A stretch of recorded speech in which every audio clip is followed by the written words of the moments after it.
All right, the Detroit Lions have Grant Stewart, and he is something that's just really stood out. And it's fair to say he's like a secret weapon type of a player. Here he is at linebacker, just gets crushed. He's like, "I'll get up and get you." And it's hard to look like you're playing hard in the NFL.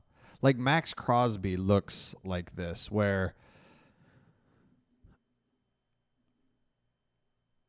I mean, what if our defense is really good? And I can make the argument really quick. So you look at this, Grant Stewart, he's his preseason, just gain of 0. Well, hold on. Did he gain anything? So he's basically at the whatever line that was. Oh no, loss of 1. Cool. Of the defense, all of a sudden you've got a defensive line that has Aiden Hutchinson, who they've had to enact a rule in practice where it's like, hey, Hutch is going to get through. Just keep playing. Just Hutch, you just get through and then just keep running. Davenport, everything we hear, Davenport's really good. Linebackers, Jack Campbell is the guy. Everyone's like, that is the guy now. Anzalone is just this really good like veteran now. He was like who we had to count on, and now it's fine. And then what you've got is guys like Grant Stewart. You've got Zach Frazier. Where the depth, you know what I'm talking about, Barnes and Malcolm Rodriguez, and right, you're just boom, boom, boom, boom, boom. Linebackers are actually, I think, our deepest position. Then Terrion Arnold, DJ Reed. That's pretty good. Amik Robertson is in the slot. You know, I was listening to a podcast where guys were talking about, is it different from being outside corner to the end of the slot? And they were just baffled at the question. Like, absolutely. That's a special type of player. That's a different type of corner because obviously that guy can go in, out, whatever. We have a nickel corner, like a true nickel corner. And then our safeties are all pro. So defensively, what if, and I just kind of keep going to this, it's like, all right, last year the offense carried us every time, but what if the defense can now? Guys like Grant Stewart are the key to that because we need the depth. We need to get in when there's somebody that gets, nicked up or something, someone that's got to come in. Like, there's no drop off. Like, I love it all.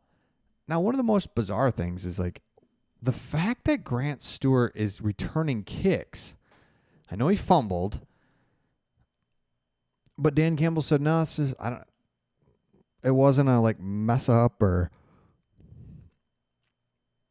and honestly, the reason they did it, because it's just like, all right, we don't want to get our main guys hurt or whatever.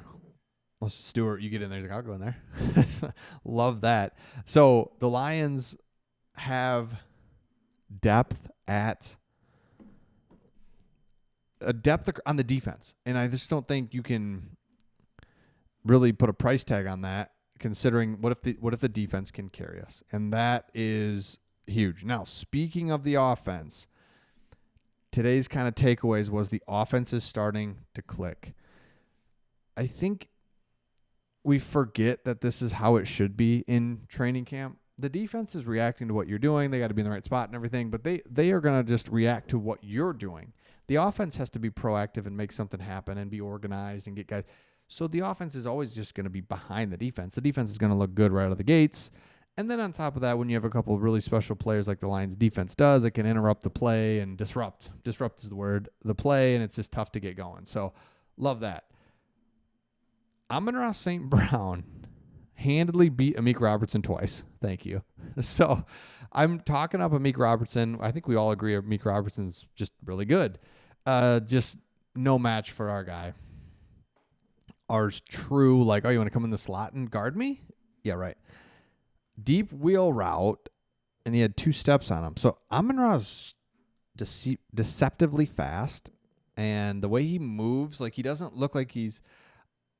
My theory on him, when he runs, he can just keep his upper half basically just, I'm exaggerating, but he's not running like this and making cuts. He just has this same thing with his upper body. So you don't know if what he's going to do. His upper body just stays stiff, and yet he's still very fast. So, yeah, that was, I don't know. I don't know if I'm saying that right at all, but watch him. He doesn't move his upper body when he runs. Sam Laporta. And then let me go here. Okay. This is interesting. 58 seconds left, down 3 points, starting the 50-yard line with 2 timeouts. On the first play, Tyleik Williams comes crashing in untouched, forced Goff to get rid of the ball quickly, which nearly intercepted by Hutchinson after a curl St. Brown for 6 yards. Line faced 4th and 4. Instead of trying a 6-yard field, they went for it. Goff for Raymond fell incomplete thanks to Reed being extremely tight coverage. So I was like, all right, hey, let's play a little something right here, right? Let's lock in and see what we got. And our defense is just so good. All right, other thing, Kyle Allen. I think we're all bummed about it. I think you can be bummed that Kyle Allen's gonna win the second or the backup job, and also be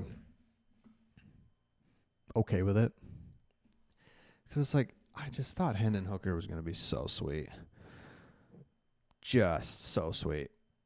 Nope, he looks slow. Well, I don't know what he looks like. It's like, dang it. So Kyle Allen, fine. So we got a lot of injuries on the offensive line. And it's fine for now because we're a month away from the season. So, but it's hard to practice, hard to know what we need to do. So that's tough.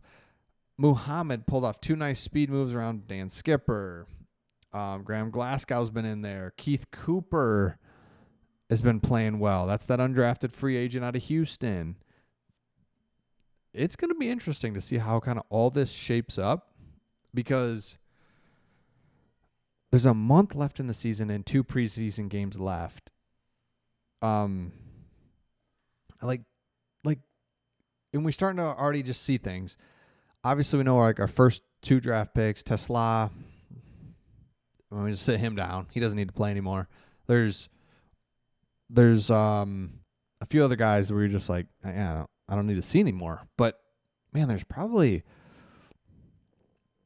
5 or 6 spots that are still open. So it'll be interesting to see what happens. So make sure you subscribe. If you're new to the channel, absolutely hit that subscribe button. Also, started a new channel talking about Michigan football. I know. If you're a State fan, love you. Love that you're a Lions fan. Love you. But Michigan. We're Michigan fans. So Michigan football, Sports Talk Wolverines. Check it out. Sports Talk Wolverines. A couple videos in now. Pretty exciting to be a Michigan fan. State might be all right. I don't know. I have no idea. No disrespect. I have 0 idea what you're doing. If you have anybody, who knows? All right, let me know your thoughts. We'll see all of you on the next one.